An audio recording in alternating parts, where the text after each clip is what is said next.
सासू माँ बदल गई। कहानी उस घर की है जहाँ बहू और बेटी को एक माना जाता था, लेकिन फिर। अरे शिखा बेटा, तू रसोई में क्यों घुसी रहती है? जा, रोटी मैं बना लूंगी। नहीं नहीं माँ जी, आप बैठिए, बस सारा खाना बन ही गया है। श्वेता को बोल देती हूँ, वो खाना लगा देगी सबका। सॉरी भाभी, मेरे पास वक्त नहीं है। माँ, मुझे पैसे देना, पार्लर जाना है। हाँ हाँ चली जाना, भाभी को भी ले जाना। वो भी जाने को बोल रही थी पार्लर, पर पहले ना मदद कर दे उसके खाना लगाने में। देख माँ, वो बहू है, उसे बहू रहने देना। इतना सर पर मत चढ़ा भाभी को। श्वेता, ज्यादा मत बोला कर। बहू और बेटी में कोई फर्क नहीं होता है। जा जाकर काम कर। ननद को माँ का भाभी से इस तरह प्यार करना बिल्कुल अच्छा नहीं लगता। वो बार बार किसी न किसी तरह माँ को भाभी के खिलाफ भड़काती रहती, लेकिन कोई फायदा ना होता।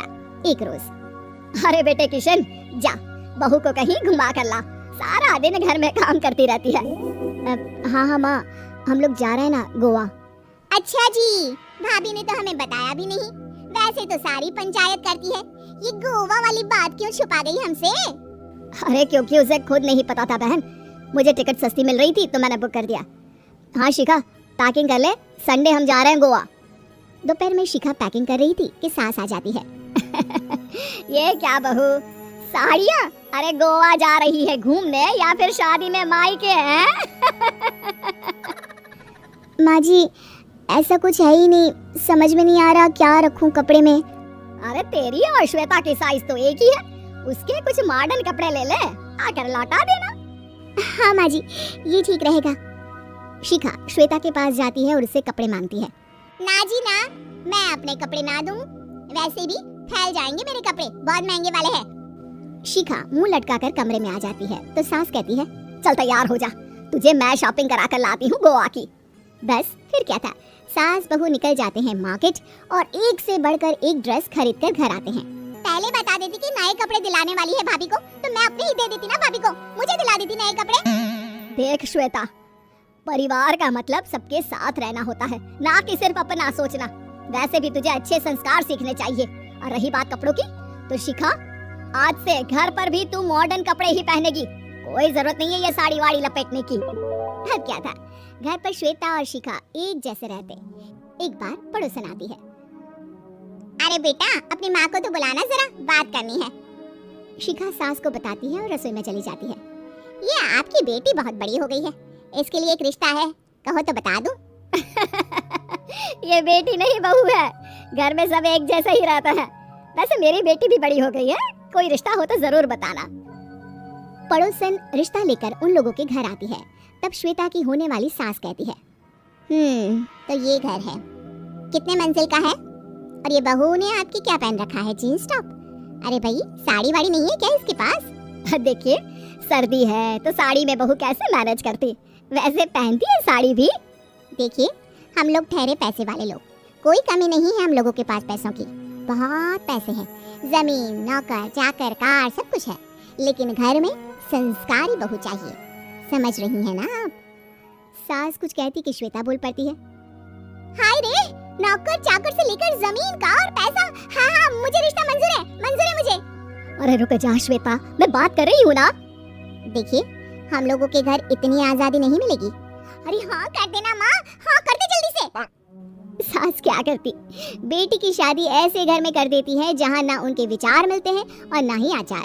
शादी के बाद एक रोज फोन पर, श्वेता बेटा, एक बार घर आ जा, बहुत दिल करता है तुझे देखने का। माँ वो घर पर बहुत काम होता है, कैसे आऊँ? बड़ा घर है लेकिन आने जाने वालों की लाइन ही लगी रहती है। बेटा मैं तो जानती थी उस घर का हाल, लेकिन तू ही नहीं मान रही थी। माँ देख, हर घर का यही हाल है।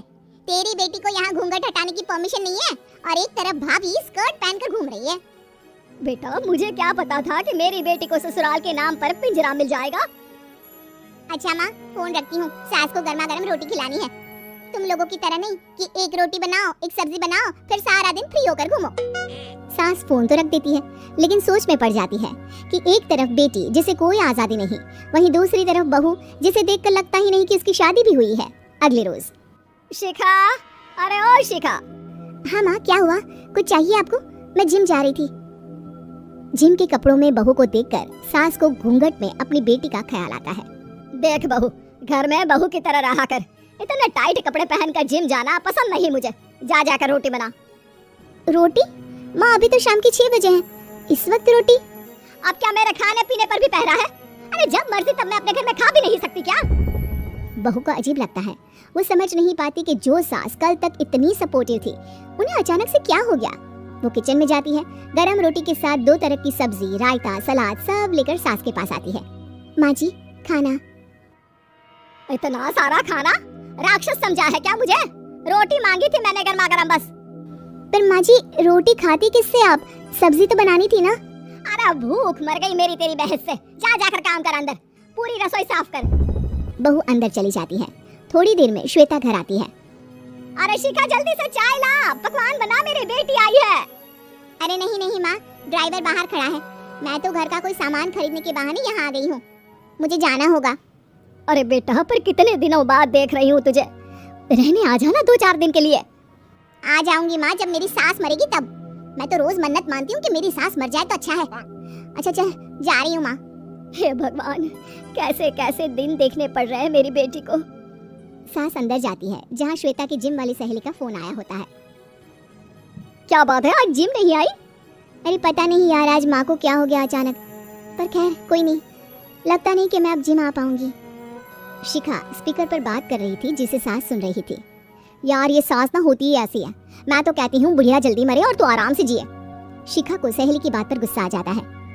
माँ के मरने की कौन सा बच्चा दुआ मांगता है मोहिनी? आगे से ऐसी बात मेरे सामने मत करना। हमारे घर की शोभा ही माँ है। क्या हुआ जो थोड़ी शक्ति दिखा रही है? उसमें भी कोई ना कोई उनकी भलाई ही होगी। मैं तो कहती हूँ भगवान मेरे जैसी सास सबको दे जो सिर्फ माँ की तरह है। सास वाली तो कोई बात ही नहीं है उनमें। सास ये बात सुन रही थी। उनकी आंख में आंसू आ जाते हैं कि क्यों वो बेटी की किस्मत में बहू को भी भागीदार बना रही थी। शिखा, अरे ओ शिखा, क्या हो गया? जिम नहीं जाना क्या?